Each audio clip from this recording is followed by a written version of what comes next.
الحمدللہ والصلاة والسلام علی رسول اللہ۔ بچوں کو چھوٹا لباس پہنانا۔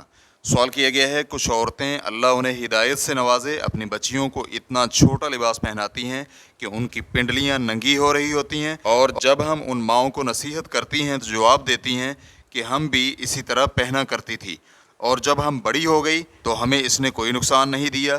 اس سلسلے میں آپ کی رائے کیا ہے؟ الجواب بعون اللہ سبحانہ وتعالی۔ میری رائے تو یہ ہے کہ کسی بھی انسان کے شایان شان اور لائق نہیں کہ وہ اپنی بچی اور بیٹی کو چھوٹی عمر میں اس طرح کا لباس پہنائے، کیونکہ جب وہ یہی لباس پہنتی رہے گی تو اس کی عادت بن جائے گی اور اس کے لیے یہ چیز معمولی بن جائے گی۔ لیکن اگر اسے بچپن سے ہی عفت و حشمت اور پردے کی عادت ڈالی جائے تو اس کی عادت بن جائے گی اور بڑی ہو کر بھی وہ اسی حالت میں رہے گی۔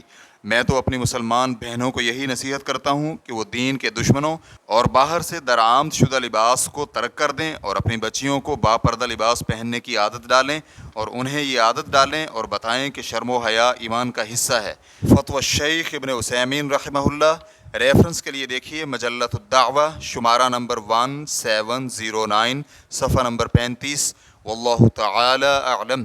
اسلام کیو اے ریکارڈنگز، مؤسسۃ الشیخ محمد صالح المنجد، المملکۃ العربیۃ السعودیہ، فتویٰ نمبر 6906۔ والسلام علیکم ورحمۃ اللہ وبرکاتہ۔